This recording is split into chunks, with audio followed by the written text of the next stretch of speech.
Hello and welcome to another episode of Kia Electric News. In case you missed them, this week I did 3 videos. The first was on the list of cars that qualify for the new UK EV car grant scheme.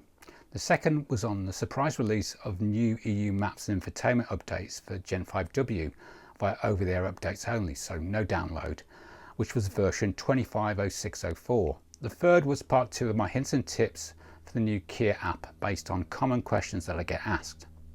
On the subject of the over-the-air updates only for the Gen 5W maps, it promises a major update, which it was for the maps, I guess. I only got one confirmed report of Google Points of Interest search appearing on a Nero PHEV though. The update also appeared for Hyundai Gen 5W owners as well. Has anyone spotted the Google logo on the map search screen yet? Please let me know in the comments. It could be that they are turning it on remotely gradually per model like they did on the EV3, the EV9 and facelifted EV6. Again, please let me know in the comments if you've seen it. Some of us have also reported that Android Auto is starting up quicker now, which could be what the release notes meant by phone projection enhancements. It definitely did not mean wireless Android Auto and CarPlay being turned on, which is a great shame. And for people who say it's not in the head unit, it has the hardware. I proved this 5 years ago and others have proved it. And in the United States, they use it as a wireless hotspot and still do as far as I know. Has anyone spotted any enhancements to the EV charging planner, such as being able to set the minimum charge level on arrival? That was the new thing in the EV3 in the last update. Again, let me know in the comments. On the subject of the new Kia app, on Thursday we finally could see the colour of our cars again like we could on the Kia Connect. Well, most of us could anyway. I think this change is still being rolled out across all models.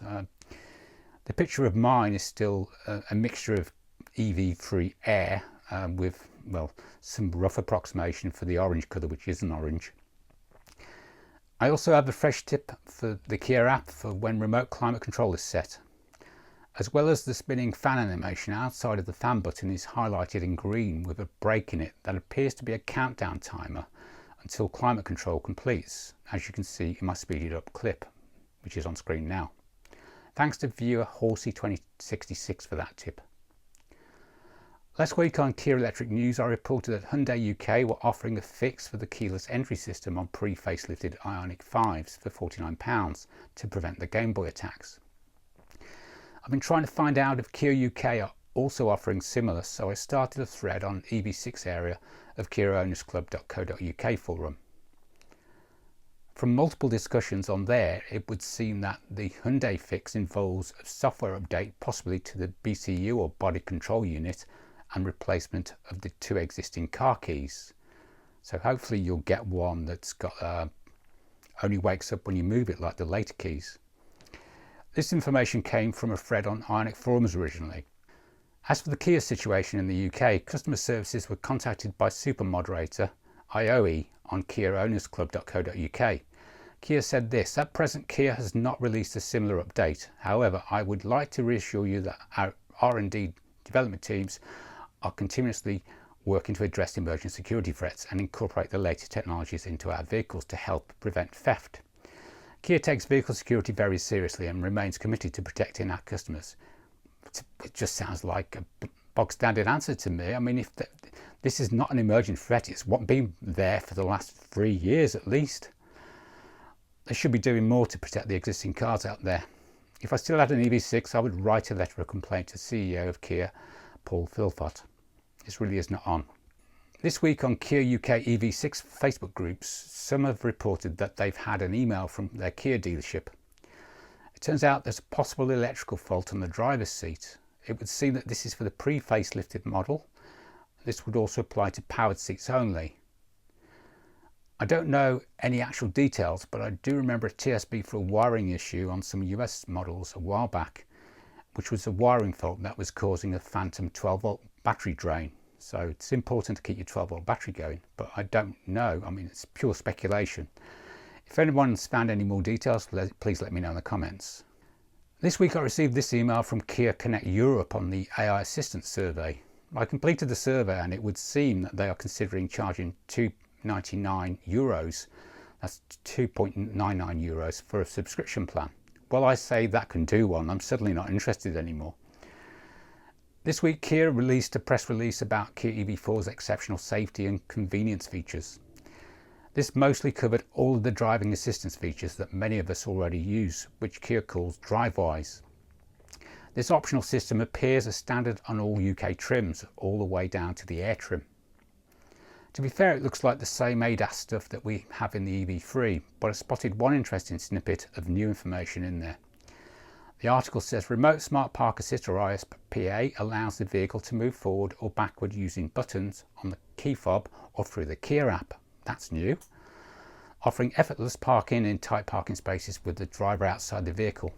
So the Kia app will soon be able to do Remote Smart Parking Assist, it would seem, on the EV4.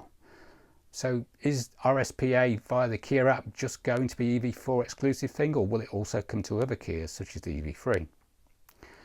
This week Electric revealed more Hyundai Ioniq 2 spy shots, and also Autocar also revealed this Ioniq 2 render based on the spy shots. The Ioniq 2 is due to get its worldwide reveal in September. Korean car blog reports that Beijing Hyundai is to expand its China exclusive EV lineup with a new sedan. Beijing Hyundai is set to strengthen its presence in the world's largest electric vehicle market with the announcement of second China exclusive electric model. Scheduled for launch in the first half of 2026, the new EV will take the form of a fully electric sedan designed specifically for the Chinese consumers, following what Beijing Hyundai have done with the Elexio. We'll be interested to see if this also makes it outside of China like the Elexio eventually seems to be doing. KCB also reports that the Genesis GV60 Magma has been spied for the first time testing in the US. The highly anticipated Genesis GV60 Magma electric sports car is nearly ready for its big reveal, and the latest spy shots give us the first look to the US spec model, spy testing in Arizona by Chris's editing. This is the first time we have seen Genesis' first high-performance model testing in North America. The GV60 Magma is set to debut by the end of the year.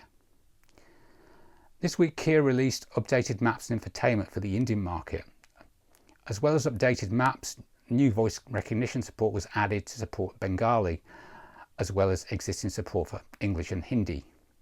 The release version number is 250527 for the Gen 5Ws on the EV6 and 250523 on CCNC for the EV9. And finally, Hyundai has released this official video of the all-new Ioniq 6N drift spec hill climb highlights. I think this is from Goodwood a few weeks back. The blurb says this: the Ioniq 6N drift spec takes the hill climb sideways, transforming Goodwood into a smoke-filled stage. Engineered for control at the edge, it showcases how Hyundai N reimagines performance in every direction.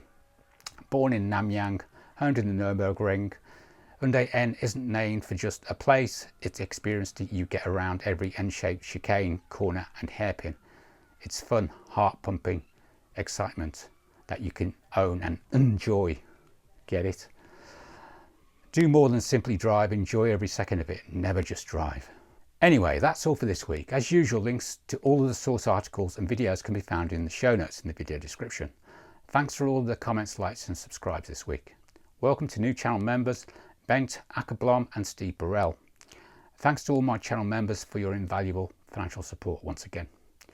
You can support this channel for just a few pounds a month. Channel members get access to ad-free versions of my videos and some exclusives. Thanks for watching.